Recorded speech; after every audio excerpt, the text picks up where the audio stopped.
We've been looking at some bold claims that show up during the Passion Week of Jesus. For the most part, we don't see these bold claims like this earlier on in the Gospels, but as far as Jesus's public ministry is concerned, things are really coming to a head here. So the first bold claim that we saw was spoken by Caiaphas. Now, I'm sure he thought it was a very bold claim as the high priest, as the leader of the Sanhedrin.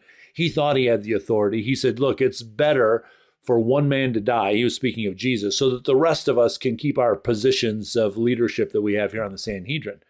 But the reason why his wasn't really that bold of a claim is that he didn't have the authority to back it up.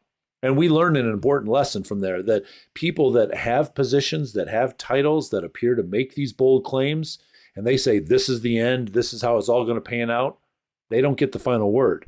So we don't need to be fearful of what they say. Then we see these bold claims of Jesus. To that same Sanhedrin group, Jesus says to them, I am the I am. He claimed to be God. And so they sent him off. Then they said, he's got to die. They sent him off to Pontius Pilate, the Roman governor. And there, speaking to the governor, he says to him, I am a king. And so Jesus then follows up with his third bold statement, which was, as we said last week, really eloquent silence. It amounts to this, that after he said, I am God and I am a king, he was silent because he said, I don't need to banter with you about this. I don't have to try to prove this to you. I've already lived my life this way. I've already taught this way. I've already done the miracles to prove all these things. There's nothing left for me to prove to you. And so I'm going to let my silence do the talking. Now, you remember we've also said during this time that there was a lot of balancing acts that were going on. The Sanhedrin was trying to balance, well, the Jewish people on one side, we got to keep them happy. But on the other side, we have to keep the Roman officials, like a Pontius Pilate. We've got to keep him happy. Well, Pilate said, I got to keep the Sanhedrin happy, and I have to keep my officials, my higher-ups in Rome happy. And so then even when Pilate was trying to find a way to sort of pass this political hot potato and send Jesus to King Herod Antipas, he even says, well, on one side, I got the Sanhedrin that's telling me that this guy's got to be crucified. But on the other hand, Jesus seems to be pretty popular with the people. And, I'd kind of like to be in with the people. So maybe I should side with him.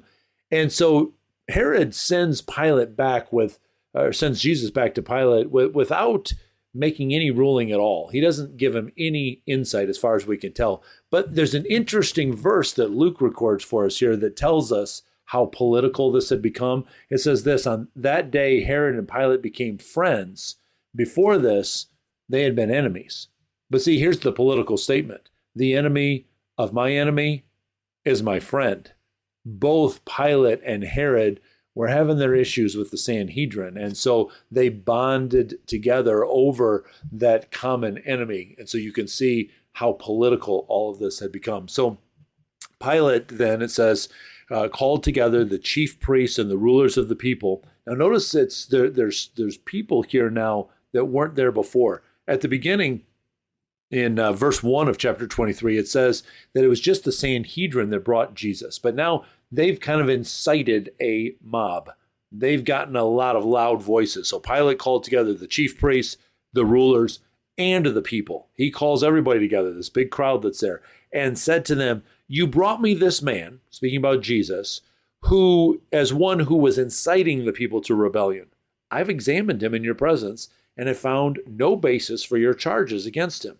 In other words, I'm looking at the Roman law books. I don't see anything on there.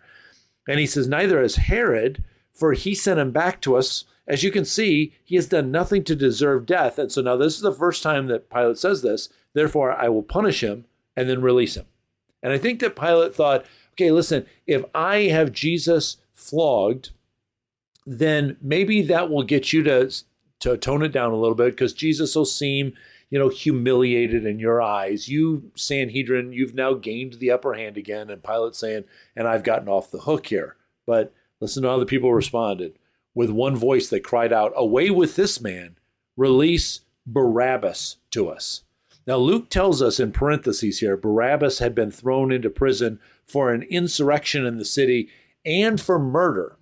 Now, insurrection and murder, I'm going to say, are pretty good bets that those are on the Roman law books, that those are illegal things. So for those, Pilate had no problem looking at the evidence and saying to Barabbas, guilty, you're sentenced to prison.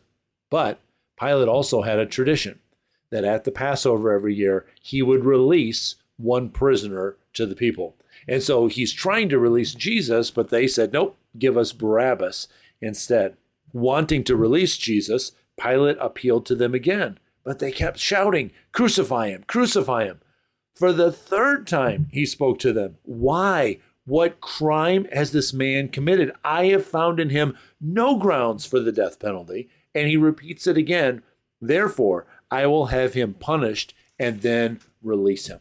So he says, again, I'm looking at the Roman law books. There is no crime here that he has committed. So I'm just going to punish him and then I'm going to release him. He doesn't wait around for the people to say, okay, that'll satisfy us. But instead, John's gospel tells us, then Pilate took Jesus and had him flogged. The soldiers twisted together a crown of thorns and put it on his head. They clothed him in a purple robe and went up to him again and again, saying, Hail, King of the Jews. You can hear the mockery there. And they struck him in the face. Once more, Pilate came out and said to the Jews, look, I am bringing him out to you to let you know that I find no basis for a charge against him. When Jesus came out wearing the crown of thorns and the purple robe, Pilate said to them, here is the man. Now, in our series here, the graphics we've been using, this is the background picture, and this painting is called Ecce Homo. That is the Latin words for here is the man. And you can see Pilate gesturing to Jesus. Now, this picture is a little inaccurate. We see Jesus wearing the purple robe, and we see the crown of thorns that's there on his head. But if you look at his body, you see no marks, no bruises, nothing on his body. That wouldn't have been the case. Jesus just returned from this Roman punishment that was called flagellation. It was an unspeakably brutal, painful torture. In fact, many people didn't survive flagellation. They would succumb to their wounds during this time because this wasn't just like a whip that left welts or cuts along your back. It was a barbaric torture weapon that would have all these barbs on here that when they pulled it back to themselves, it would rip the flesh. It would bring pieces of flesh with it. So Jesus might be standing there as he says, homo, ecce homo, here is the man. But Jesus would have been barely able to stand there. There would have been a pool of blood around his feet and flesh hanging off of him because of how brutally he had been treated. But Pilate, once again, is really saying, look, here's the man. Look I followed through. I told you I was going to punish him and then release him. So now look, behold the man. Look at how I followed through on my punishment. Now I'm just going to release him and we're going to be done with this. But once more, look what happens. When Jesus came out wearing the crown of thorns and the purple robe, Pilate said, here's the man. As soon as the chief priests and their officials saw him, they shouted, crucify, crucify. But Pilate answered, you take him and crucify him. As for me, I find no basis for a charge against him. The Jews insisted, we have a law. And according to that law, he must die because he claimed to be the Son of God. Now listen one more time. When Pilate heard this, he was even more afraid, and he went back into Jesus. Now, you know what the Jews are saying here, the Sanhedrin and the mob that they've whipped up?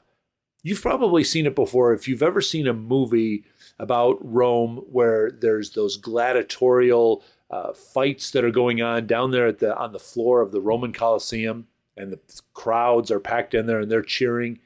And at some point in the conflict, somebody will be disarmed. They will be struck. They're maybe already dying, but they're down on the ground, defenseless. And the person that's standing over them with their weapon, before they strike that death blow, they'll turn and look up in the stands at Caesar, and Caesar will stand up like this. And he will either put his thumb up to say that person has been pardoned and they can live, or he'll put his thumb down and say that person's been condemned. Kill them, and they'd be killed right on the spot. Well, Pontius Pilate here in Judea has this authority. He can say, I'm going to release him. Or he can say, I'm going to crucify him.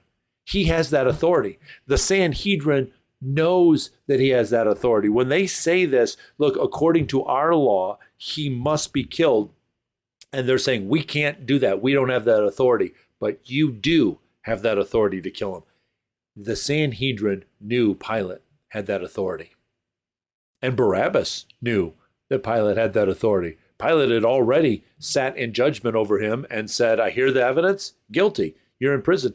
Barabbas was probably sitting there on death row, waiting just for the day that he was going to be executed. The Sanhedrin knew it, Pilate knew it, Barabbas knew it, and Jesus knew it too. Jesus knew that Pilate had this authority to say, I will release you or I will crucify you. He knew that that authority was there. And I think that at this time, Pilate is so desperate. I think any word from Jesus would have swayed Pilate to release him.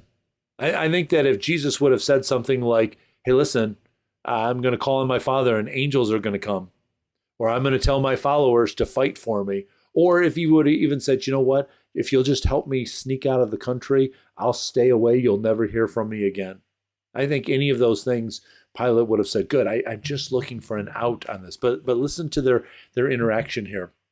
When Pilate heard this, when he heard that they wanted the death sentence, he went back inside the palace. Where do you come from? He asked Jesus. But once again, we hear the eloquent silence, but Jesus gave him no answer. Do you refuse to speak to me? Pilate said. Don't you realize I have the power to either free you or to crucify you? Don't you realize that? Jesus doesn't dispute that, but instead he says, you would have no power over me if it were not given you from above. So Jesus said, yes, you do have power, but your power is subordinate to a higher power. Much like Caiaphas, when Caiaphas said, Jesus must die and that's going to be the end of it. Jesus said, well, I could die, but that's not going to be the end, because that's not the way that my Father wants this story to pan out. See, there was another guy in history, another king, who called himself King of Kings. But God called him something different. He called him my servant. He was King Nebuchadnezzar. Nebuchadnezzar, as king of Babylon, he saw his kingdom expand almost as large as the Roman Empire did. But there was a man that served him in his court, a Jewish man in exile from Israel, who reminded Nebuchadnezzar of something. 4 times we see this phrase that says this: the Most High is sovereign over all the kingdoms on earth and gives them to anyone he wishes. He reminded Nebuchadnezzar, you are only in this position because God gave you that position. Well, when we fast forward, we come to the time that Jesus is going to be incarnated, that he's going to be born here on earth. There's another man that is also known as the King of Kings. His name was Octavius, except that he changed his name when he became into that position of leadership in the Roman government to Caesar Augustus. God placed Caesar Augustus, the Most High, who is sovereign over all the kingdoms and gives them to anyone he chooses. He put Caesar Augustus over Rome so that Caesar Augustus could issue a decree for a census, so that an obscure couple named Joseph and Mary would have to travel all the way to this little tiny village of Bethlehem so that a prophecy could be fulfilled about where the Messiah is to be born. And now, here we are, once again, the Most High, who is sovereign over all the kingdoms on earth, has given Rome to Caesar Tiberius, who has used his authority to put Pontius Pilate in charge of the Judean area. Pontius Pilate, who has the authority to release Jesus or to crucify him. But he has that authority so that Jesus can die in the way that will also fulfill the prophecy about him. And so Jesus stands before Pilate knowing that his authority is subordinate to God's authority. Commenting on this, and I love this insight, look what John Piper wrote. This does not intimidate Jesus because Pilate's authority over Jesus is subordinate to God's authority over Pilate. Jesus gets his comfort at this moment, not because Pilate's will is powerless, but because Pilate's will is guided. Not because Jesus isn't in the hands of Pilate's fear, but because Pilate is in the hands of Jesus's Father. How wonderful that is to know that. And it's still the same for us. And so I think this is the important lesson that Jesus demonstrates for us by both his eloquent silence and by his respectful boldness to Pontius Pilate is this. Should we respect our earthly leaders? Absolutely yes. Nowhere in any of the interactions that Jesus has with Pilate do you hear anything like sarcasm or belittling or talking down to Pilate. You don't see that at all. So we should have respect for them, but should we fear them? No, there's no reason for us to fear them because since their power is subordinate, they don't get the final say. That's what Jesus reminded his followers earlier when he said, I tell you, my friends, do not be afraid of those who can kill the body and after that can do no more. They don't have any more authority after that. Now, this wasn't just for Jesus, but it's for us as his followers as well. Let me show you an example as Luke continues his history and he's following the first believers, the first church in his book, in the book of Acts. In Acts chapter 3, there's a man who has been lame his entire life. He's over 40 years old and he's been lame his entire life. But Peter and John speak a word. They say, in the name of Jesus of Nazareth, rise and walk. And he does. And because of that, you can imagine it attracts a crowd of people. And Peter and John begin to preach to them about this amazing person, Jesus, and what his death and his resurrection means for them. And so in Acts chapter 4, we run into the exact same people that prompted the whole crucifixion event for Jesus. The same Sanhedrin, it says the priests and the captain of the temple guards and the Sadducees came up to Peter and John while they were speaking to the people. They were greatly disturbed because the apostles were teaching the people and proclaiming in Jesus the resurrection of the dead. And so they seize him. They throw him into jail overnight. Then they bring him out the next morning to try to talk to them about this. And they said, what is this that we hear?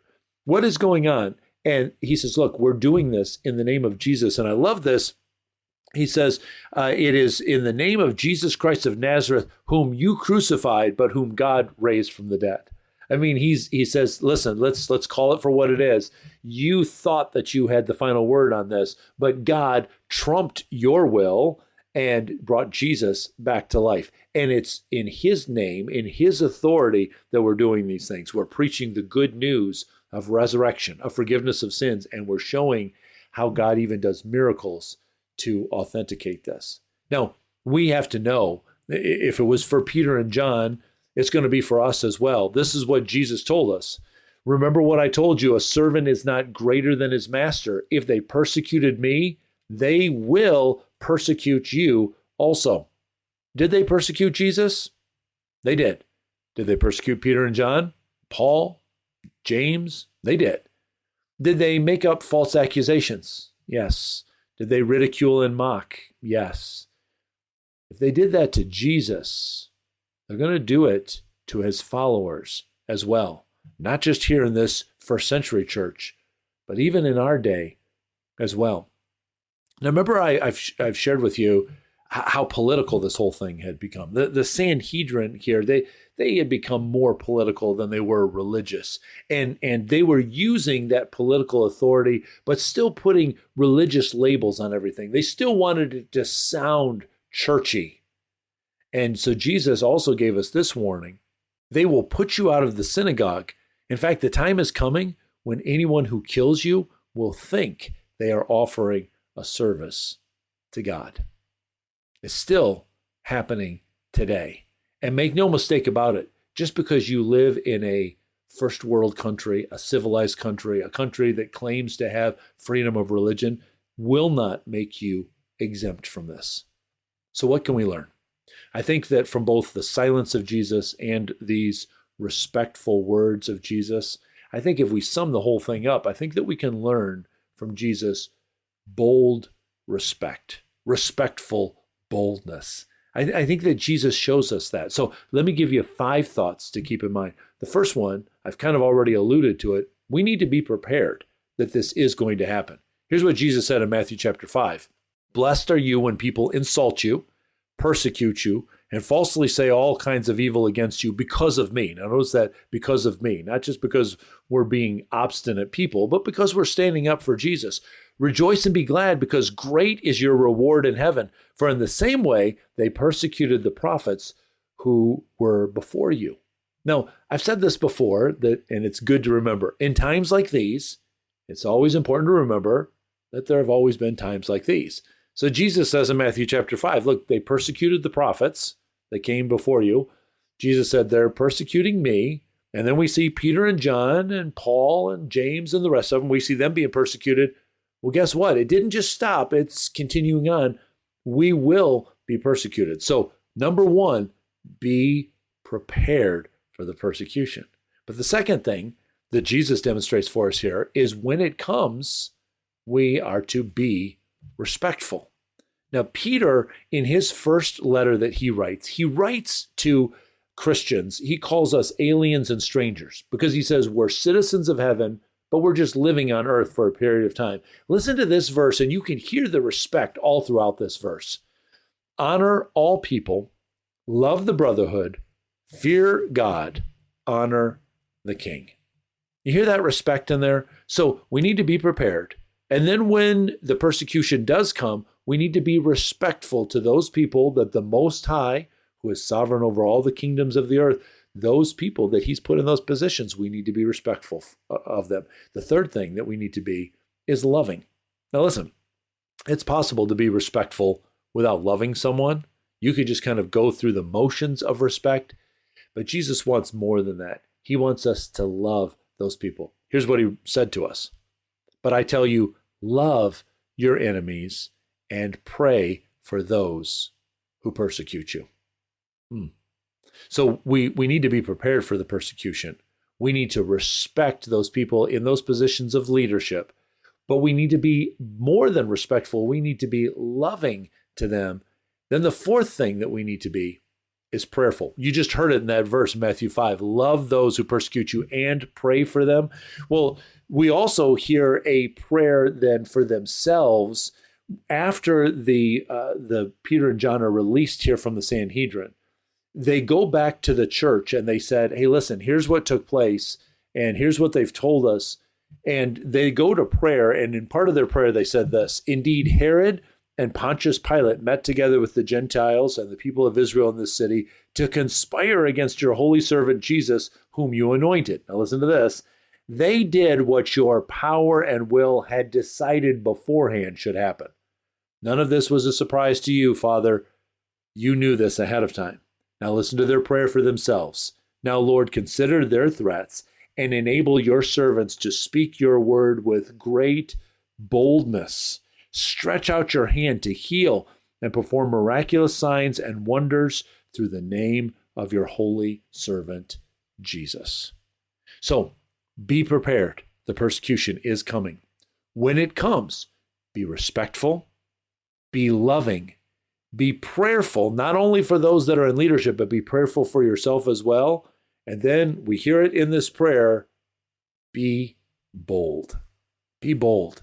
Now, when, like I said, the Sanhedrin released them, but they released them with a warning. They said, you can go your way, but stop talking about Jesus. And listen to their response. It is a boldly respectful, a respectfully bold response to them. When they called them in again and commanded them not to speak or teach at all in the name of Jesus. But Peter and John replied, judge for yourselves whether it is right in God's sight to obey you rather than God. For we cannot help speaking about what we have seen and heard. In other words, they said, okay, so you have authority, but where did your authority come from? And they're saying that to the religious leaders. But we can say that to the political leaders as well. The Most High has given you authority. He's the one who gave your authority. You would have no authority over me unless it had been given to you from above. So who is it, if those laws are going to collide, if the the religious laws, if the political laws are going to collide with God's laws, which one am I supposed to obey? I need to obey God's laws, even if those appear to be going against man's laws. Now, I've talked about this a lot more. If you would like to dig into this a little bit more on my blog, I have a pretty lengthy blog post with a lot of scriptures for you to look up that's called Respecting Our Elected Officials. And that will help you to live well in this age. But listen, friends, Jesus gave us this great example. I am God. I am a king. There is a time for silence, eloquent silence. But when I speak, it needs to be a respectful boldness when I speak. So for us, friends, be prepared. Don't be fearful. No, we don't need to be fearful. We need to respect them, but we don't need to be fearful of them. So be prepared that it's coming. Be respectful, be loving, be prayerful, and then be bold. Bold in your silence, bold in your words, so that God is glorified. I pray this helps you, friends, and prepares you for what is going to inevitably come your way. If I can be of service, please leave a comment below or reach out to me in other ways. I'd love to be able to dialogue with you. God bless you, friends. I love you.